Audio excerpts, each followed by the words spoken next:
In this chapter, we will talk about customer value strategy. Without customers, a business can't even exist. That is why TQM ensures to understand the target customers, increase customer satisfaction and loyalty by delivering superior quality product and quality management process. But first, we need to identify customers. There are two distinct types of customers. First is the external customer and second is the internal customer. Internal customers are within the company. They are colleagues that working together for delivering a service or product for external customers. Each person in the process is considered as internal customers. Each internal customers receive a product and in return, they provide products and services. An internal customers could be anyone in the organization. Getting the internal relationship working is essential if external customers are to be satisfied. And to achieve a team and employees' participation, to enhance the organization's performance, sometimes it needs the most effective leadership style. External customers is one who is not part of the organization. Rather, is one who receives services and products from the organization by paying for it. That is why they are the most important factors for the company's success and failure. Without them, a business cannot exist. That is why organization must know what the people want for the products or services, how much and how often they will buy, and many more factors to ensure the satisfaction of the customers. The customer satisfaction. Customer satisfaction is not an objectively measured but more of a feeling or attitude. It enhances customer loyalty, which is the feeling of attachment to or affection for a company's people, product, or services. If a customer is pleased with a product or a service he has hired or purchased, he will pay his bills promptly, which greatly improves cash flow, the lifeblood of any organization. Customers that are pleased will increase in number, buy more, and buy more often. Through delighting the customer, satisfied customers can be turned into loyal customers. Loyalty generates constant purchases and increased revenues, therefore leading to organizational excellence. Employee satisfaction is needed to maintain continuous improvement and external customer satisfaction. Delighted employees who feel proud of their work have an outstanding performance, thus having a positive impact on business excellence. The customer will always be the judge of quality. Understanding customer needs, both current and future, and keeping pace with changing market require effective strategies for listening to and learning from customers, measuring their satisfaction relative to competitors, and building relationships. Satisfaction and dissatisfaction information are important because understanding them leads to the right improvements that can create satisfied customers who reward the company with loyalty. Satisfaction can be expressed in many ways, like positive word of mouth, giving compliments to the service provider, and brand loyalty to the service organization. And also, customer satisfaction leads to repeat purchases, and repeat purchases lead to loyal customers. In turn, customers' loyalty leads to the enhanced brand equity and higher profits. On the other hand, the only measure of acceptable quality is customer satisfaction, which takes into account both objective and subjective interpretations of the needs and expectations of customers. If the need customers are satisfied with the products and services offered, the organization has not only correctly interpreted customers' needs and expectations, but it is also providing products and services of acceptable quality. And also, customer satisfaction is defined as the number of customers or percentage of a total customers whose reported experience with the firm, its products, or its services ratings exceeds specified satisfaction goals. It is seen as a key performance indicator within business and is often part of a balanced scorecard. In a competitive marketplace where businesses compete for customers, customer satisfaction is seen as a key differentiator and increasingly has become a key element of business strategy. So within organizations, customer satisfaction ratings can have powerful effects. Therefore, it is essential for businesses to effectively manage customer satisfaction. Firms need reliable and representative measures of satisfaction to do this. Customer delight arises when perceptions exceed expectations. External customer satisfaction shows the extent to which the organization, first, uses methods for determining and monitoring external customers' perceived quality and value. Second, uses customer feedback to improve product or service quality. Third, handles complaints, resolves them, and uses complaint information for quality improvement and prevention of recurrence of problems. Fourth, measures of performance against customer targets. Fifth, compares its customer satisfaction results with that of main competitors. There are also summary of ways to improve internal customer satisfaction, and it is given below. First, treat employees as the company would treat its customers. Second, share the company vision. Third, surpass their expectations. Fourth, take feedback and suggestions. And lastly, show appreciation for good work. Summary of ways to improve internal customer satisfactions is given below. First, treat employees as the company will treat its customers. They are valuable members of the organization and they must feel important for the organizations.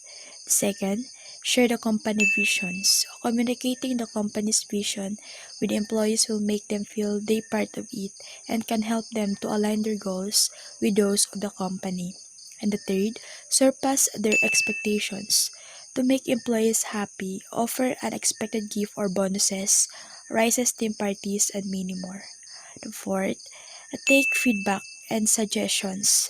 To better understand employees, the company must know what they feel about their jobs or their work's environment.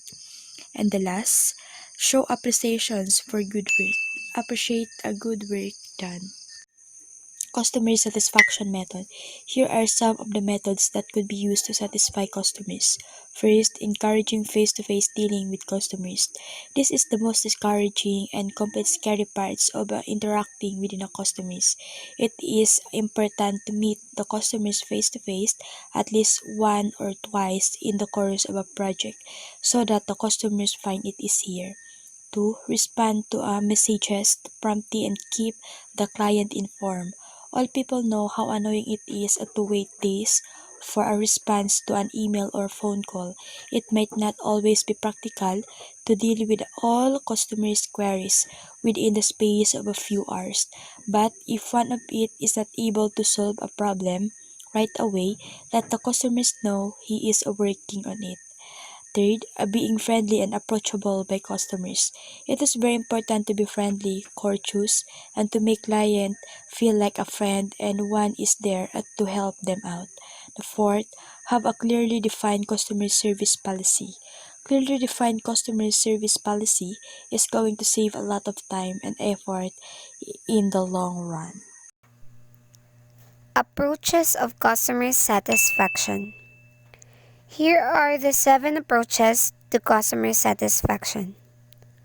First, regular customers feedback system. This involves allowing communication from customers through emails and suggestion boxes. One should keep all documents and send copies to the person who made the complaint. Second, market research. This is done to understand customer better. This research can be done through sampling a few customers using appropriate sampling techniques, and detailed study is conducted on their likes and dislikes. Third, new or last customer survey. These are useful ways of finding out what attracts customers to the organization and indeed why they left. Fourth, focus groups. This is indeed to know what customers are thinking. A group of customers is assembled in a meeting to answer a series of questions. Fifth, customers visit. This involves making visits to the customer's premises to collect information. These are meant to know how the product or service is performing. 6. Frontline personnel. This is the use of employees who are in direct contact with customers to understand the customer's expectation. These employees should be trained on how to carry out this task. 7. Critical incidents techniques. These attempts to identify issues that delight the customer and those that satisfies them. Moving forward to the determinants of customer satisfaction. There are two key indicators of customer satisfaction, namely, key indicators for physical products and key indicators for services. Under key indicators for physical products are reliability, aesthetics, adaptability, usability, functionality, and appropriateness.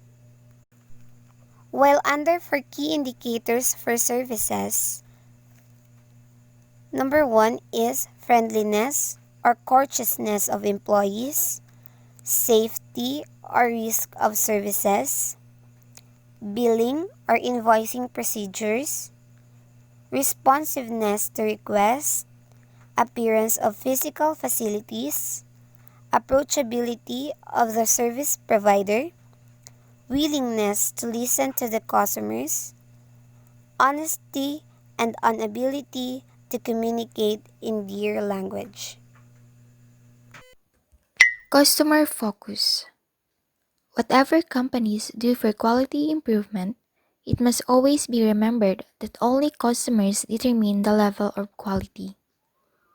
Whatever they do to foster quality improvement, such as training employees and integrating quality into processes management, only customers determine whether their efforts are worthwhile. The customers are the valuable assets for any organization. The success of an organization depends on the satisfied customer. The satisfied customer tends to purchase frequently and more. The manufacturing and service organization use customer satisfaction as a measure of quality. Identifying the customer expectation is the key to satisfy the customer. Focusing on the customer involves designing products or services that meet or exceed the customer's expectations. This involves the product itself, its functionality, attributes, convenience, and even the means by which the information about a product is received by a client. Customer service. Quality assurance means developing operational controls to ensure that the results match the desired outcomes. Customer service operations are designed to keep customers satisfied while protecting the organization. To make sure customer service achieves these goals in business, the person responsible for quality assurance must define the quality functions as they apply to how the company serves its customers. Once such definitions are in place, It can define the resources required to fulfill the defined mandate and make sure customers experience quality service. Customer service quality goals. It means helping customers solve problems. Customer service has to be easily accessible, knowledgeable, reliable, and deliver results. Quality assurance. It measures how well customer service performs with respect to each one. Under this is the reliability. So the quality assurance system can compare what the company promises the customer to what the customer expects and what the customer service delivers. Example, the system conducts survey to customer to regularly determine their expectations so the system can match against promises and deliveries. The next one is the competence. So quality assurance system evaluate competence by training and results. The employee delivering customer service has to have the training that allows competent delivery, and he actually has to supply competent service. So quality assurance system keeps records of training and surveys customers to evaluate the competence of the delivery. Delivery. Customers expect reliable and competent service delivery in an easily accessible form. Customer service delivery is typically over the phone or other means of electronic communication. The definition of quality assurance includes tracking these parameters, defining reasonable levels, and ensuring that those levels are maintained over time. And the last one is the solution. Customers are mainly interested in solutions to their problems. Quality assurance includes documenting customers' complaints, tracking the actions taken to resolve them, and surveying customers on their satisfaction with the result. The quality assurance system compares high levels of reliability, competence, and delivery quality with the level of customer satisfaction. The system checks for discrepancies.